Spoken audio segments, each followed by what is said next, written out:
Sir, किस मुद्दे को लेकर आज आप यहाँ बाड़मेर पहुँचे हैं और क्या मुद्दा है जिसको आप बात करना चाहते हैं? देखिए, सबसे पहले तो आप सभी मीडिया बंधुओं में स्वागत करता हूँ राष्ट्रीय लोकतांत्रिक पार्टी की तरफ से।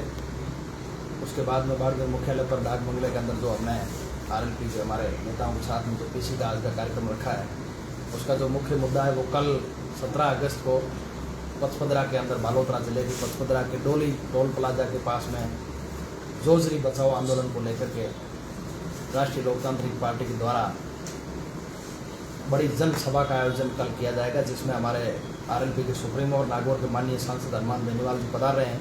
उसी को लेकर के आप लोगों से रूबरू होने का कार्यक्रम बनाया। आप सब पधारे, आपका धन्यवाद। सबको पता है कि पिछले 15-20 वर्षों से डोली, अराबा, कल्याणपुर और आसपास के 30-35 गाँवों के अंदर जोधपुर और पाली की जो टेक्सटाइल की फैक्ट्रियाँ हैं, वहाँ से दूषित रासायनिक जो पानी है वो छोड़ देते हैं और वो पानी बह करके कल्याणपुर के आसपास 20-30-40 गाँवों के अंदर खेतों में और गाँव के अंदर फैला हुआ है, जिससे बच्चे स्कूल नहीं जा पा रहे हैं। गांव का जनजीवन पूरा प्रभावित है, पर्यावरण नष्ट हो रहा है, मोर नष्ट हो रहे हैं, हमारे हिरण नष्ट हो रहे हैं, खेजड़ी नष्ट हो रही है। उसके अलावा पूरी प्रकृति और पूरा जनजीवन, लोगों का जीना दूभर हो गया है, एक तरह से नरक बन गया वहाँ का इलाका। इसको लेकर के राष्ट्रीय लोकतांत्रिक पार्टी लंबे समय से प्रयास कर रही है।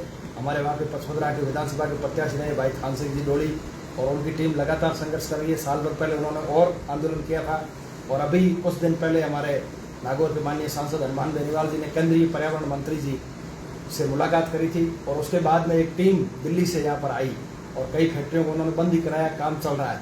लेकिन परमानेंट समाधान के लिए कल राष्ट्रीय लोकतांत्रिक पार्टी हजारों की संख्या के अंदर डोली टोल प्लाजा के पास में हुंकार भरेगी और इसका परमानेंट समाधान क्या हो सकता है, इसको लेकर के हम सरकार के सामने अपनी बात रखेंगे और बड़ा जन आंदोलन कल डोली के अंदर किया जा रहा है।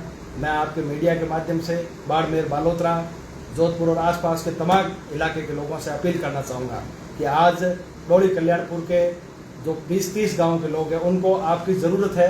कहीं न कहीं वो बहुत ज़्यादा भयंकर पीड़ा से ग्रसित है, तो उनको राहत दिलाने के लिए ज़्यादा से ज़्यादा संख्या के अंदर कल डोली के अंदर हमारे को पहुँचना है और राजस्थान की सरकार को ये बता देना है कि राष्ट्रीय लोकतांत्रिक पार्टी और हनुमान बेनीवाल जब हुंकार भरते हैं तो सरकारें झुकती है और आम जनता की मांगों को मानना पड़ता है।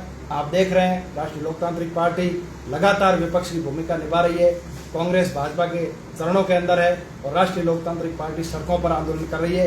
हनुमान बेनीवाल जी ने पिछले दिनों में कई आंदोलन किए, आप लगातार देख रहे हैं। और सबसे बड़े आंदोलन की बात करें तो जयपुर के शहीद स्मारक पर करीब 120-30 दिन हो गए एसआई भर्ती रद्द करने को लेकर के और आरपीएससी के पुनर्गठन को लेकर के बड़ा धरना प्रदर्शन चल रहा है।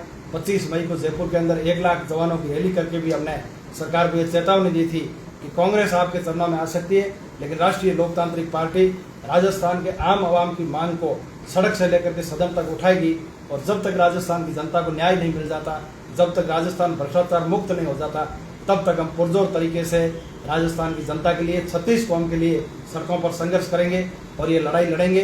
कल का जो आंदोलन होगा वो ऐतिहासिक होगा।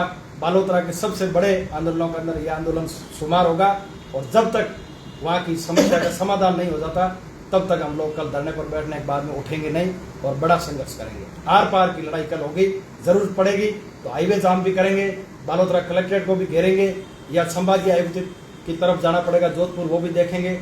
जो भी होगा वो रणनीति वहाँ मंच पर ही कल बनेगी, लेकिन कल आर पार की लड़ाई राष्ट्रीय लोकतांत्रिक पार्टी पचपदरा डोली के अंदर लड़ेगी।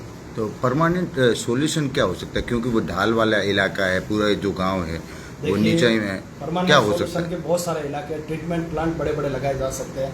केवल हम ये कहते हैं कि ढाल वाला इलाका है, ढाल में जो लोग बैठे हैं उनको मरने के लिए छोड़ दे, ये उचित नहीं है। सरकार फैक्ट्रियों को पाबंद करे, प्रत्येक जो औद्योगिक इकाई है वो अपना ट्रीटमेंट प्लांट लगाए, क्योंकि वो पैसे कमा रहे, वो लोग व्यापार करने के लिए बैठे, उनके फायदे के लिए आम जनजीवन या पर्यावरण को नष्ट करना कहीं भी उचित नहीं है।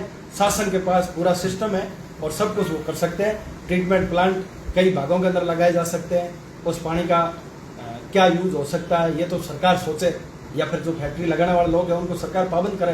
लेकिन ऐसा तो नहीं हो सकता कि भाई उद्योगपति पैसे कमाए और आम आदमी उस पानी से मर जाए, जानवर मर जाए, प्रकृति नष्ट हो जाए, ये तो कहीं भी न्याय संगत नहीं है। सरकार चाहेगी तो सब समाधान होगा और हम समाधान करा कर ही उठेंगे।